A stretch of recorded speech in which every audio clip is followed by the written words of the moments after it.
منزل کے لیے تو کام چلوں اور سامنے منزل آ جائے۔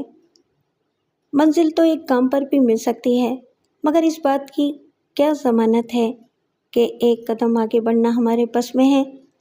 اس بات کا یقین ہو کہ ایک سانس کے بعد دوسری سانس لینا ہمارے اختیار میں ہے۔ وہ بیچارے اجنبی بزرگ ہزاروں لاکھوں گام چلنے کے بعد ایک قدم اور آگے بڑھنا چاہتے تھے کہ یک بارگی لڑکھڑائے، پھر جیسے بوڑھی شاخ کی طرح ٹوٹ کر زمین پر گر پڑے۔ ہوٹل کے چھوکرے نے چیخ کر کہا، ارے دیکھو دیکھو، بابا جی گر پڑے۔ چھوکرے کی اسٹریائی چیخ دور تک سنسناتی ہوئی گئی۔ ہوٹل کے مالک نے گدی چھوڑ کر دوڑ لگائی، سائیکل والے نے بریک لگائے، پھل والا اپنے ریڑھے کو روکتے روکتے چند قدم تک پھسلتا گیا۔ بازار کے کتنے ہی لوگوں نے بڑے میاں کو گرتے دیکھا تھا۔ دیکھتے ہی دیکھتے بھیڑ لگ گئی۔ ایک نے انہیں سہارا دے کر اٹھانا چاہا، مگر وہ بالکل ساکت تھے۔ ان کا بڑھاپا ٹھوکر کھانے کے بعد کرانا بھول گیا تھا۔ ایک اور جوان ان کے قریب آ کر جھک گیا، انہیں آواز دی۔ زندگی کو جواب دینا نہ آیا۔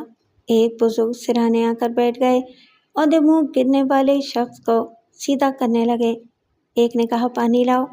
دوسرے نے کہا، ان کے تو دیدے پھیل گئے ہیں۔ کسی نے نبض تھام لی، کسی نے دھڑکنیں سننے کی کوشش کی۔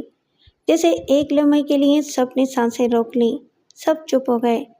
بوڑھے سینے کے اندر سے دھڑکنوں کی لاٹری نکلنے والی تھی، مگر نہ نکلی۔ موت کی تصدیق ہو گئی۔ چاروں طرف سے سوالات منمنانے لگے۔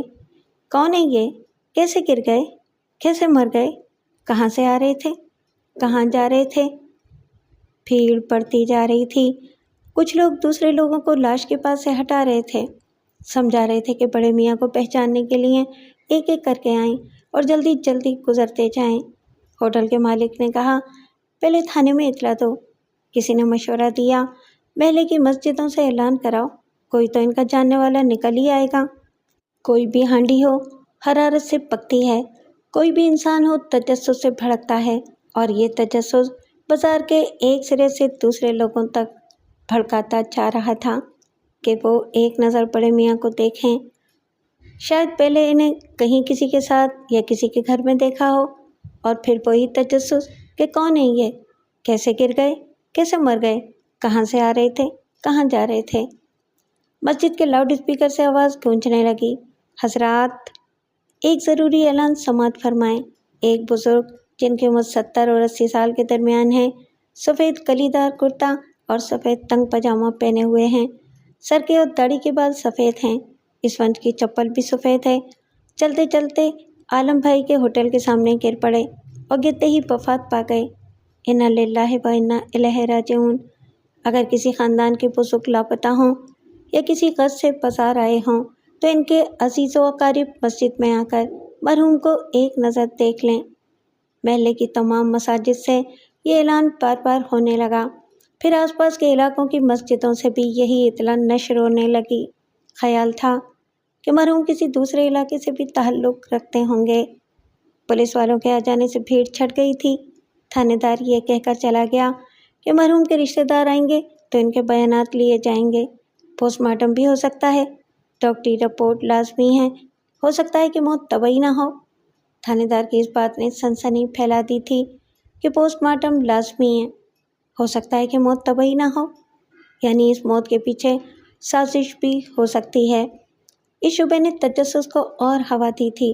لاش کے وارثوں کو جلد سے جلد تلاش کرنے کے لیے علاقے کے کونسلر نے ریڈیو پاکستان سے رابطہ قائم کیا۔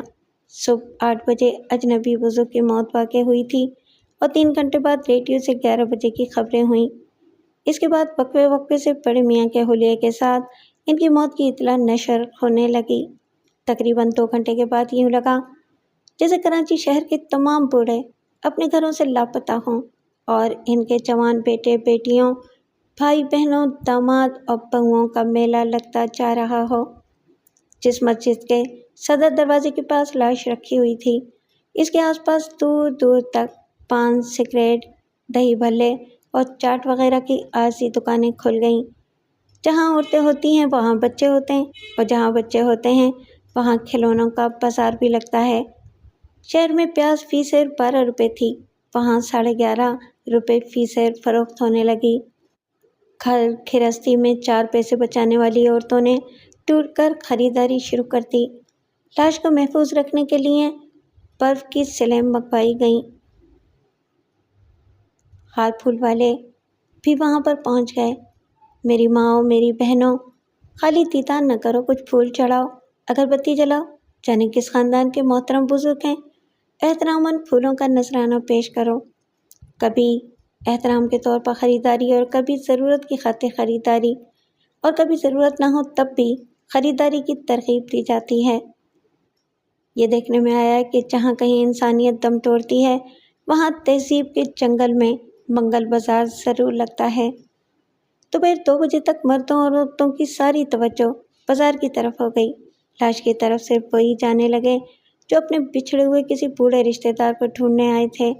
پولیس والے بڑی توجہ اور ٹٹولتی ہوئی نظروں سے دیدار کرنے والوں کو دیکھنے لگے۔ اگر ان کی موت کسی سازش کے تحت ہوئی تھی تو سازش کرنے والے ضرور اپنی کامیابی کا یقین کرنے آئیں گے۔ انسان کو اس کے چہرے سے پہچاننا بہت مشکل ہے۔ جو لوگ قطار میں یکے بعد دیگرے لاش کے قریب آتے تھے وہ افسردہ ہو جاتے تھے، ان کے سر بے اختیار جھک جاتے تھے۔ سفید داڑھی، سفید بال، ادھ آنکھیں، نورانی چہرہ، کسی کے منہ سے آہ نکل جاتی تھی، کوئی موم جیسا دل رکھنے والی رونے لگتی تھی۔ یہ سمجھ میں نہیں آتا تھا کہ ان میں سے کون مگرمچھ کے آنسو بہا کر گزر گیا ہے۔ دیدار کرنے والوں کی قطار آگے بڑھتی جا رہی تھی۔ ریڑے پر رکھی ہوئی لاش کے ایک طرف سے مرد گزر رہے تھے اور دوسری طرف سے عورتیں۔ کوئی سرسری سی نظر ڈال کر چلا جاتا تھا اور کوئی لمحہ 2 لمحہ، منٹ 2 منٹ کے لیے ٹھہر جاتا تھا۔ پھر ایک شخص بڑے میاں کے پاس پہنچ کر ٹھہر گیا، آگے بڑھنا بھول گیا۔ اس کی آنکھیں بوڑھے چہرے پر یوں جم گئیں جیسے اپنا خون اپنی زخمی پہچان پر کھرنٹ کی طرح جم گیا ہو۔ آہ!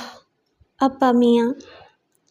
ابا میاں اپنی بیگم کے ساتھ فٹ پاتھ پر کھڑے ہوئے تھے۔ سفید تنگ پاجامے پر کلیدار کرتا پہنے ہوئے تھے، مگر بال سفید نہیں تھے، گہرے سیاہ تھے۔ چہرے پر داڑھی بھی نہیں تھی اور وہ قریب ہی کھڑی ہوئی لڑکیوں کو گھور رہے تھے۔ بیگم نے چپکے سے بازو میں چڑکی لیتے ہوئے غصے سے پوچھا، اس عمر میں لڑکیوں کو تاکتے ہوئے شرم نہیں آتی؟ بیگم، وہ نیلی قمیض اور نیلی ربن والی کیسی ہے؟ چولہے میں گئی، آئندہ آپ کو خضاب لگانے نہیں دوں گی۔ آئے ہائے، آپ تو ہنس کی چال چلنے لگے۔ لا حول ولا قوت، عورت کی طبیعت بڑھاپے میں بھی شکی رہتی ہے۔ نیک بخت، جب اپنے لیے تاکنے کی عمر گزر جاتی ہے تو یہ کم بخت اپنی بہو کے انتخاب کے لیے مچلتا ہے۔ شاعری کسی عمر میں نہیں مرتی۔ کل تمہارے لیے یہ نظریں شاعرانہ تھیں، آج بہو کے لیے بھٹک رہی ہیں۔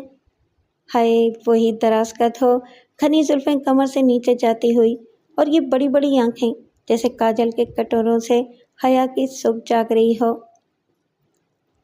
بس ایسی ہو کہ 2-4 اداؤں میں ہی ہمارے بیٹے کو الو بنا دے، جیسا کہ تم نے مجھے بنایا تھا۔ توبہ ہے، کچھ تو راستہ چلنے والوں کا خیال کریں۔ اتنے میں بس آ گئی۔ بیگم زنانہ حصے میں جا کر بیٹھ گئیں اور ابا میاں مردانہ حصے میں آ کر بیٹھے تو زندہ دلی بھول گئے۔ ڈھیر ساری پریشانیوں نے گھیر لیا۔ ملازمت سے ریٹائرڈ ہونے کے بعد 25,000 روپے ملے تھے۔ انہوں نے 2 کمروں کا ایک مکان 12,000 میں خرید لیا تھا۔ 5,000 میں بڑی بیٹی کی شادی دھوم دھام سے کی تھی۔ وہ دلہن بن کر گئی تو احساس ہوا کہ گھر خالی ہو گیا ہے۔ اب جلدی بہو نہیں آئے گی تو آنگن میں گلاب نہیں کھلیں گے۔ وہ شاعرانہ دل رکھتے تھے، کہا کرتے تھے، ڈاکٹر درد کی شدت سے نجات دلانے کے لیے نیند کا انجیکشن لگاتا ہے، اسی طرح اپنے اندرونی کرب کو تھپکنے اور بہلانے کے لیے شاعری کا ٹیکا لگانا لازمی ہے۔ بیگم مخالفت میں فرماتی تھیں، یہ مجھے شاعری جوانی تک ہی بھلی لگتی ہے، بڑھاپے میں عورت کا کوئی جوان محبوب نہیں ہوتا، جوان بیٹے اور داماد ہوتے ہیں۔ بوڑھے مرد کی جوان محبوبہ نہیں رہتی، جوان بیٹیاں اور بہویں ہوتی ہیں۔ ایسے میں سمجھ آتی ہے کہ پرائی بہنوں بیٹیوں کا قصیدہ پڑھنا آسان ہے۔ اپنی بہنوں بیٹیوں کی بات آئے تو شاعری کی پرواز دم توڑ دیتی ہے۔ بیگم، شاعری اگر حفظ کی تشہیر کے لیے ہو تو تمہارا اعتراض درست ہے، مگر ایمان سے بولو، کیا ہم اپنی سلمیٰ بیٹی کی آنکھوں کو ہرنی جیسے نہیں کہتے؟ کیا وہ مسکراتی تو ہمارے دل کی کلی نہیں کھلتی؟ ہم اسے جدید تراش کا لباس پہناتے ہیں۔ اس کی کتنی ہی حسین اور دیدہ زیب صافیوں سے کھینچی ہوئی تصویریں ہماری یادوں کے البم میں محفوظ ہیں۔ شاعری اور کسے کہتے ہیں؟ محبوبہ ہو، بہن ہو یا بیٹی ہو، کسی کو بھی تہذیب کی آنکھ سے دیکھنے، لفظوں کے حسن سے سنوارنے اور زبان کے سلیقے سے پیش کرنے کا نام شاعری ہے۔ بس تیز رفتاری سے جا رہی تھی، ابا میاں کی آنکھوں میں گلاب کھل رہے تھے۔ افسوس، زندگی کڑی دھوپ میں پھول کھلتے ہی مرجھانے لگتے ہیں۔ فکر تبھی پاؤں حملہ کرتی ہے۔ وہ ریٹائرڈ ہو گئے تھے، بیٹا 24 سال کا ہو گیا تھا، اسے ملازمت نہیں مل رہی تھی۔ ریٹائرمنٹ سے بیٹی کی شادی تک اور پھر شادی سے فکر کے موجودہ لمحے تک گھر میں بیٹھے بیٹھے 3,000 روپے کھا گئے تھے۔